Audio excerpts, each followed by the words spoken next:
क्या ये दुनिया एक दिन ख़त्म हो सकता है? जिस प्लेनेट में हम रहते हैं, जिस आर्ट में रहते हैं, जिस संसार में हम रहते हैं, क्या ये संसार एक दिन एक्सटिंक्ट हो सकता है? जिस तरीके से ड्रैगन और डायनासोर का एक्सटिंक्शन हुआ था 65 मिलियन ईयर्स पहले, क्या वैसा हो सकता है?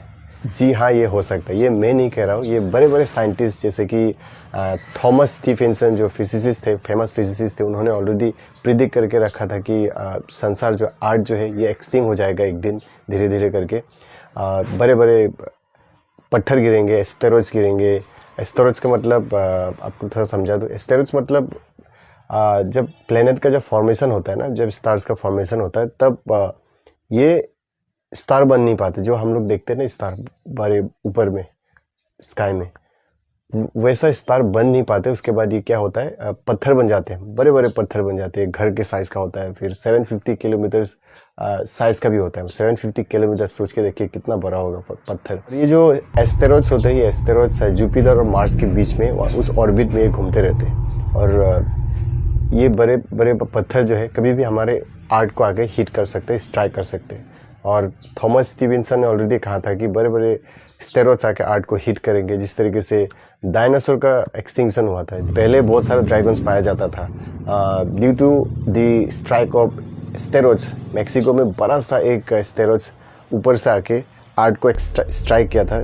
उस फोर्स से इतने फोर्स था कि उस फोर्स से स्ट्राइक होके पूरे जितने भी एनिमल्स थे, जितने भी ड्रैगन्स थे और जितने भी एनिमल्स थे, स्पीसीज थे, रेप्टाइल्स थे, सारे मर गए थे। उस टाइम पे डिफरेंट टाइप्स ऑफ ड्रैगन्स पाया जाता था इस दुनिया में। जैसे कि बड़े बड़े ड्रैगन्स होते थे, आग छोड़ने वाले फ्लाइंग ड्रैगन्स होते थे, ऊपर उड़ने वाले ड्रैगन्स होते थे, फिर उसमें भी डिफरेंट साइज़ के होते थे। और डिफरेंट टाइप्स ऑफ डायनासोर्स हुआ करते थे। तब आग निकलने वाला डायनासोर्स, मुंह से आग निकलता था, मुख से आग निकल के तबाह कर सकते थे। डिफरेंट टाइप्स ऑफ डायनासोर्स हुआ करते थे उस टाइम पे, लेकिन वो नहीं रहे, वो सारे मर गए due to the massive strike of steroids. Famous physicist Stephen Hawkins ने ऑलरेडी प्रिडिक्ट किया था कि दुनिया ख़त्म हो जाएगा एक दिन और यहाँ पे पूरा आर्टिफिशियल इंटेलिजेंस आ जाएगा, क्लाइमेट चेंज होगा, फ्लड्स होगा, ग्लोबल वार्मिंग होगा, उसके बाद और बहुत गर्मी हो जाएगा। बहुत गर्मी 150 डिग्री सेल्सियस तक हो जाएगा। 150 डिग्री सेल्सियस में क्या आप जिंदा रह पाओगे?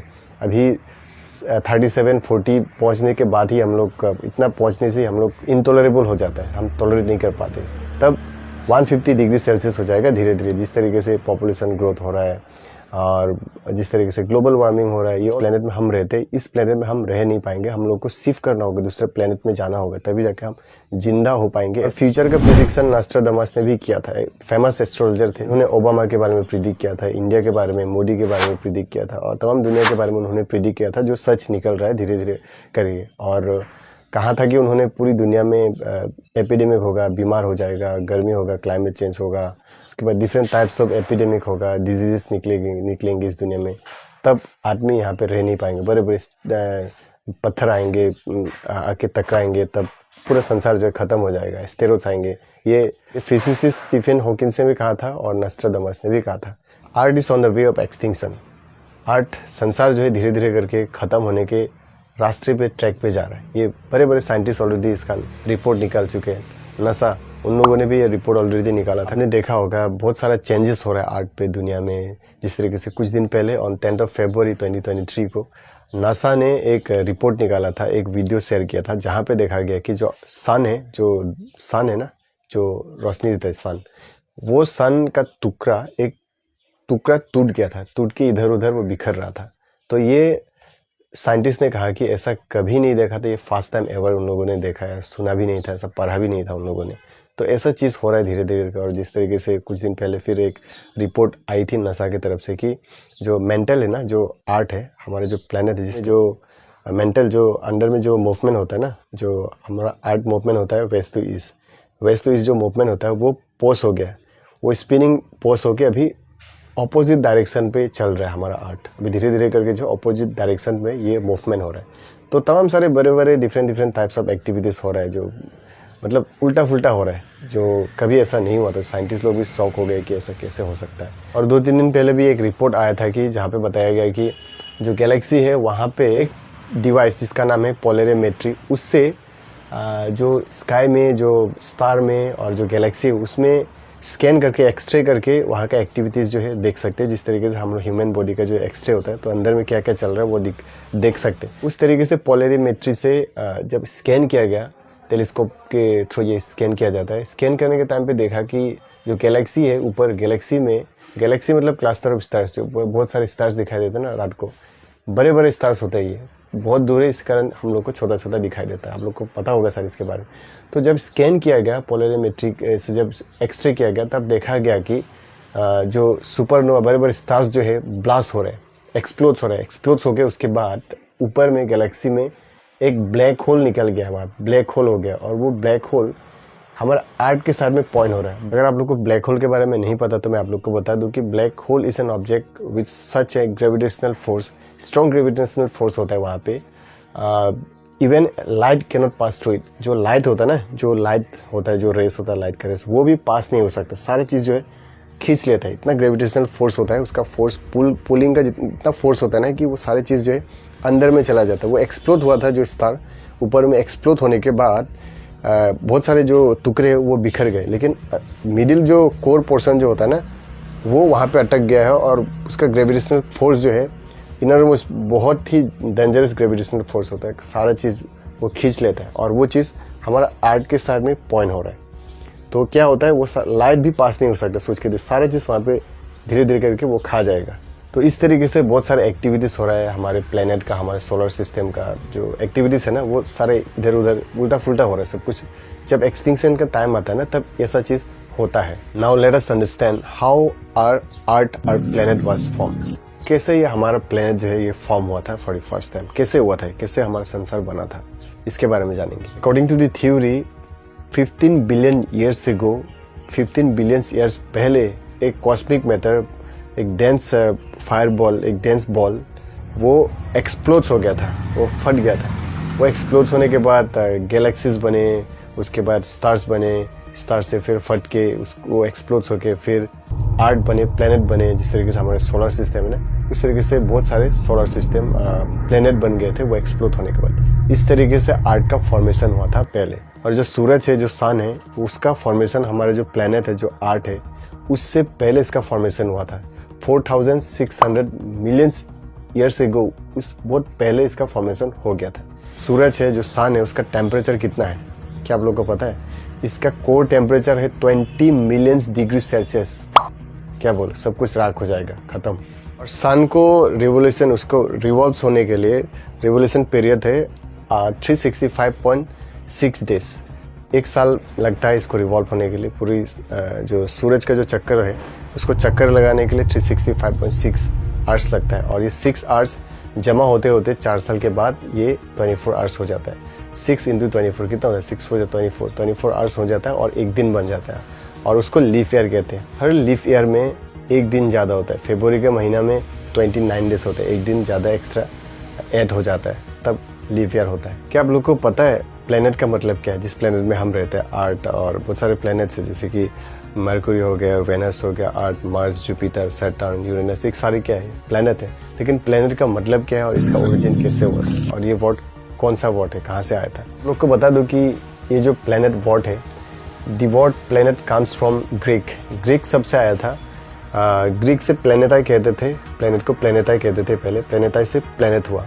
और प्लेनेट का मतलब होता है वंडरस इसलिए कहते हैं because the planets keep changing their position, their location, and sometime even it disappeared. कभी कभी ये लुप्त भी हो जाते हैं अपने ऑर्बिट में घूमते घूमते, कभी कभी गायब हो जाते हैं। इस कारण से प्लेनेट को वंडरस कहा गया है। Do you know who was the first person who walk on the moon? Moon पे पहली बार कौन गया था? मून पे पहली बार गया था नील आर्मस्ट्रॉन्ग। इन 1969 पे पहली बार मून पे जाके उन्होंने कदम वहाँ पे रखा था। तो he was the first person to walk on moon. आर्ट और जो स्टार है उसका डिफरेंस यही है कि वो पार्ट ऑफ सोलर सिस्टम ही है, ये भी एक स्टार है। आर्ट, हमारा जो आर्ट है वो भी स्टार ही है, बस डिफरेंट यही है कि आर्ट का they don't have own lights. जो आर्ट का जो खुद का लाइट नहीं होता, लेकिन स्टार का जो है उसका खुद का लाइट होता है। वही डिफरेंस है आर्ट और स्टार का। अब फाइनल कंक्लूजन पे आते जानते हैं कि क्या संसार, जो आर्ट, जिस पृथ्वी में हम रहते हैं, क्या ये पृथ्वी मरता है? Does the planet dies? इसका आंसर है yes. planet bonds, they dies like human beings. They can exist for long time but they can't exist forever के लिए ये नहीं रहते. आर्ट, प्लेनेट, स्टार्स, ये सारे जो है जो दिखाई देते स्टार्स वगैरह, वो भी मर जाते एक समय के बाद. तो इस तरीके से हमारा आर्ट भी है नेचुरली एक दिन मर जाएगा. जैसे अगर मरा हुआ प्लेनेट के बारे में आप लोग का एग्जांपल दूँ तो प्लूटो जो पहले एक प्लेनेट था, प्लूटो के बारे में हम लोग गूगल सर्च करेंगे तो आप लोग को दिखाई देगा. Pluto is no longer a planet क्योंकि वो मर चुका है. इन 2006 इंटरनेशनल एस्ट्रोनॉमिकल यूनियन ने डिक्लेयर किया था कि Pluto is no longer a planet. वो ड्राफ्ट प्लेनेट बन चुका है, वो मर चुका है. प्लेनेट मरने के बाद ड्राफ्ट हो जाता है, उसको ड्राफ्ट प्लेनेट कहते हैं. वाइट ड्राफ्ट भी कहते हैं. ब्लैक ड्राफ्ट हो जाता है, फिर उसके बाद काला हो जाएगा. उसके वो स्टेरोइड्स बन जाता है, बड़ा सा एक स्टेरोइड्स बन जाता है, पत्थर, बड़ा सा पत्थर बन जाता है. तो प्लूटो जो है वो पत्थर बन चुका है, वो मर चुका है. अगर दूसरा मरा हुआ प्लेनेट के बारे में अगर आप लोग का एग्जाम्पल दूँ तो फिफ्थ प्लेनेट हमारे आर्ट के बाद कौन सा प्लेनेट आता है? मार्स आता है ना. मार्स के बाद कौन सा आता है? जुपिटर. जुपिटर और मार्स के बीच में जो प्लेनेट था वो फिफ्थ प्लेनेट था, उसका नाम था फेतन. इसको डिस्कवर किया था बाय 2 साइंटिस्ट एस्ट्रोनॉमर. उनका नाम था जोहान ईबोट एंड जोहान डेनियल टिटिनेस. इन 2 साइंटिस्ट ने इसको डिस्कवर किया था और 1801 को उन लोगों ने डिस्कवर करके पता लगाया कि ये जो प्लेनेट है ये प्लेनेट नहीं रहा, ये मर चुका है और ये स्टेरोइड्स बन चुका है. तो ये जो प्लेनेट जो है ना मरते हैं, इंसान की तरह ये भी मरते हैं, लेकिन डिफरेंस ये है कि इंसान और प्लेनेट में ये मिलियन सालों के बाद मरते हैं, लेकिन इंसान जो है हार्डली कितना 60 आजकल तो कितना 70, 80, 100 हार्डली 100 तक रहते हैं, उसके बाद मर जाते हैं. उस तरीके से प्लेनेट भी मर जाएंगे एक दिन, मरते, वो नेचुरल है. Let me tell you there are 3 ways of planet extinction. Planets death होने का, ये प्लेनेट जो मरते हैं इसका 3 तरीका होता है. एक है डिस्ट्रक्शन, दूसरा है स्टेरिलाइजेशन, तीसरा है मास एक्सटिंक्शन. और डिस्ट्रक्शन का मतलब क्या है, वो कैसे मरते प्लेनेट, उसके बारे में बताऊंगा थोड़ा करके डिस्क्राइब करके. ओके. और ये दुनिया, संसार एक्सटिंग होने का, बर्बाद होने का, ख़त्म होने का पहला रीज़न था डिस्ट्रक्शन. डिस्ट्रक्शन से भी संसार जो है ख़त्म होता है. डिस्ट्रक्शन अगर साइंस के लैंग्वेज में आप लोग को बताऊँ तो एग्जाम्पल देके बताता हूँ. 65 million years ago there were dinosaurs होते थे. Dinosaurs were exist before 65 million years ago. लेकिन वो due to the massive strikes of steroids, वो जो डायनासोर्स थे वो सारे मर गए. तो इस तरीके से हमारे संसार में बड़े बड़े पत्थर जो है, जो ऑर्बिट में जो घूमते रहते हैं, जो मार्स और जो जुपिटर के बीच में जितने भी स्टेरॉइड्स है, वो स्टेरॉइड्स आके यहाँ पे टकरा सकते हैं आर्ट को. टकराने के बाद क्या होगा? डिस्ट्रक्शन होगा. सब चीज़, सारा चीज़ मर जाएगा. जिस तरीके से डायनासोर्स वगैरह जितने भी रेप्टाइल्स स्पीसीज थे मर गए थे, उस तरीके से मास डिस्ट्रक्शन हो सकता है. और ये ऑलरेडी नास्ट्राडामस ने भी प्रिडिक्ट किया था. फिर फेमस फिजिसिस्ट स्टीफन हॉकिंस ने भी प्रिडिक्ट किया था कि एक दिन स्ट्राइक होगा, बड़ा सा मैसिव स्ट्राइक होगा एस्टेरॉइड्स का. उसके बाद संसार जो है बर्बाद हो जाएगा अगर हम लोग दूसरे प्लेनेट पे शिफ्ट नहीं करेंगे. तो और आप लोग को बता दूं कि जो ट्विटर के मालिक, जो टेस्ला कंपनी के मालिक एलोन मार्क्स, वो मार्स के मिशन पे वो लगे हुए, स्पेस के मिशन पे लगे हुए. स्पेस एक्स उनका मिशन का नाम है. वो दूसरे प्लेनेट पे वहाँ पे जाके वो पेड़ वेड़ लगा के वहाँ पे जो है शिफ्ट होने के लिए तैयारी कर रहे हैं. तो मुझे ऐसा लगता है कि जो नास्ट्राडामस ने जो प्रिडिक्ट किया था, जो famous popular physicist Stephen Hawkins ने जो प्रिडिक्ट किया था, वो धीरे धीरे सच होते जा रहा है. और कहा था कि आर्टिफिशियल इंटेलिजेंस आ जाएगा और आदमी लोगों को दूसरे प्लेनेट पे शिफ्ट करना होगा. हम लोग दूसरे प्लेनेट पे अगर शिफ्ट नहीं करेंगे तो फ्यूचर में जाके हम लोग मर जाएंगे. जब स्ट्राइक होगा ना एस्टेरॉइड्स का, बड़े बड़े जब पत्थर जब आएगा तब टकराएगा तो हम लोग सारे जो है मर जाएंगे. कुछ डिस्ट्रक्शन हो जाएगा, सब कुछ रुइन हो जाएगा, कॉलेज हो जाएगा इस दुनिया से इन कमिंग फ्यूचर. और दूसरा एक्सटिंग होने का वेस है वो है स्टेरिलाइजेशन. अगर साइंस के भाषा में आप लोग को बताऊं तो मैं सब कुछ साइंस के भाषा से रिलेट करके आप लोग को बता रहा हूँ. ओके. स्टेरिलाइजेशन मतलब जो है ये ड्राई, सब कुछ ड्राई हो जाएगा. अर्थ जो सन है, ये सन जो है ओशन, पानी वानी जितना भी है वो सारा सूखा देगा. आपको पता ही है कि ज़्यादा ग्लोबल वार्मिंग होने से क्या होता है, नॉर्थ पोल साउथ पोल में जितने भी आइस है, स्नो है, जितने भी बर्फ़ है, वो सारे आ जाएंगे, पिघल जाएंगे, तो पूरा संसार जो है डूब जाएगा. और स्टेरिलाइजेशन में पूरा ड्राइड हो जाएगा. नासा ने एक रिपोर्ट निकाला था कि एक्सरे करके पता चला कि ब्लैक होल हो गया ऊपर में, गैलेक्सी में ब्लैक होल हो गया. तो वो ब्लैक होल में क्या होता है, उसमें इनरमोस्ट स्ट्रॉन्ग ग्रेविटेशनल फोर्स होता है. तो वहाँ पे धीरे धीरे करके even light can pass through it, light जो है स्केप नहीं कर सकता, लाइट भी स्केप नहीं कर सकता. वहाँ पे सब कुछ वहाँ पे धीरे धीरे जो है निगल लेगा वो. That black hole will engulf the Venus, Mercury, even earth को भी वो निगल लेगा एक दिन, जिस तरीके से वो बढ़ रहा है, जिस तरीके से वो पावरफुल हो रहा है। तो ये फैक्ट है, ये रियलिटी है, हम लोग को पता नहीं होता है ज्योग्राफी के बारे में, साइंस के बारे में, लेकिन ये हो रहा है, ये साइंटिस्ट को पता होगा। अगर आप लोग साइंस बैकग्राउंड के हो तो थोड़ा बहुत आप लोग को इसके बारे में नॉलेज होगा।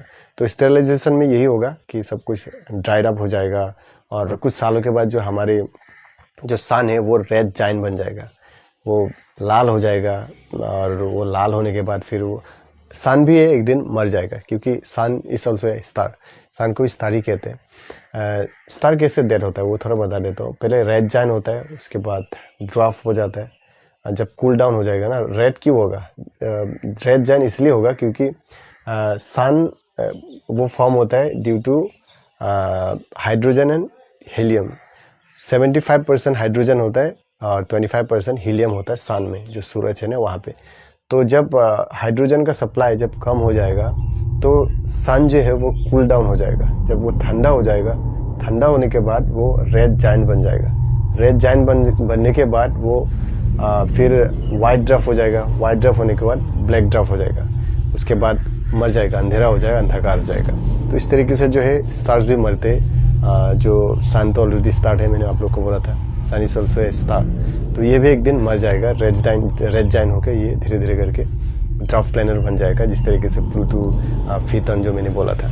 उस तरीके से सन भी है एक दिन ख़त्म हो जाएगा। तो संसार जो है एक दिन ख़त्म होना निश्चित है, लेकिन कब ये एग्जैक्ट मैं बता नहीं पाऊँगा, मुझे भी पता नहीं। मैंने भी स्टडी किया था, जो बड़े बड़े फिजिसिस्ट, बड़े बड़े एस्ट्रोलॉजर, साइंटिस्ट लोग ने जो रिपोर्ट निकाला था, वो रिपोर्ट पढ़ के आप लोग को समझा रहा, जो बुक्स में पढ़ा वो सारी चीज़ मैंने कंपाइल करके आप लोग को नॉलेज जो है ट्रांसफ़र कर रहा हूँ। And third way of extinction that is mass extinction. Mass extinction का मतलब मैं इसको रिलेट करके बताऊँगा। ओके, जब सन, हमारा जो सन है वो जब रेड जाइंट के बाद जब वो वाइट ड्वार्फ बनेगा, वाइट ड्वार्फ के बाद जब वो ब्लैक ड्वार्फ बन जाएगा, तब वो ठंड हो जाएगा, पर ठंड होके वो पत्थर बन जाएगा। तब क्या होगा? सन कितना इंपॉर्टेंट आप लोगों को पता है ना, सूरज का किरण कितना इंपॉर्टेंट है ग्रोथ एंड डेवलपमेंट के लिए, चाहे वो एनिमल्स के लिए बोले या प्लांट्स, जितने सारे जो क्रिएचर्स है उन लोगों के लिए सन जो है बहुत इंपॉर्टेंट होता है। तो ये जो सन है वो ठंडा हो जाएगा, जब वो बॉल हो जाएगा, पत्थर बन जाएगा, तब पूरी दुनिया में फ्रीज हो जाएगा, मतलब बर्फ हो जाएगा, पूरी मतलब बर्फ हो जाएगा। तब आदमी लोग टॉलरेट नहीं कर पाएंगे, तब the planet will become uninhabitable, suitable नहीं होगा आदमी लोग के लिए रहने के लिए। तब क्या होगा? तब जब फ्रीज हो जाएगा, फ्रीजिंग हो जाएगा, सब कुछ बर्फ हो जाएगा, तो हम लोग कहाँ रह पाएंगे? तो हम लोग क्या होंगे? मर जाएंगे। तो इस तरीके से जो है मास एक्सटिंक्शन में इस तरीके से हम लोग जो है फ्यूचर में जाके बर्बाद हो सकता है। आर्ट जो है, संसार जो है, ये दुनिया जो है ख़त्म हो सकता है इस तरीके से। तो अगर सब कुछ बताऊंगा तो लंबा हो जाएगा ये वीडियो, तो मैं यहीं पे ख़त्म कर देता हूँ। ओके, तो ये था आज के लिए। आई होप आप लोग को समझ में आ गया होगा। अगर समझ में नहीं आया तो मुझे बिलो यहाँ पे कमेंट कीजिए, कमेंट करके पूछ सकते हो अगर कोई डाउट है तो। अगर मैं ये बोलते जाता तो बहुत लंबा हो जाता, इसलिए मैं इसको छोटा करके इसलिए यहीं पे ख़त्म कर दिया। समझ में आ गया होगा आप लोग को, है ना। और अगर आप लोग मेरे चैनल पे नए हो या मुझे फेसबुक पे देख रहे हो तो फेसबुक पे फॉलो कीजिए मेरे पेज को, रणबीर हंसे को। अगर आप लोग मेरे चैनल पे नए हो यूट्यूब पे तो रणबीर एनालिटिकल को सब्सक्राइब कीजिए। जो सब्सक्राइब बटन दिखाई दे रहा है वहाँ पे प्रेस कीजिए, ताकि जितने भी आने वाले अपकमिंग एक्साइटिंग वीडियोस होंगे ना, उसका नोटिफिकेशन आप लोगों को मिलती रहे। तो मिलते अगले वीडियो में, तब तक के लिए सेफ रहिए, सुरक्षित रहिए। तब तक बाय, लव यू।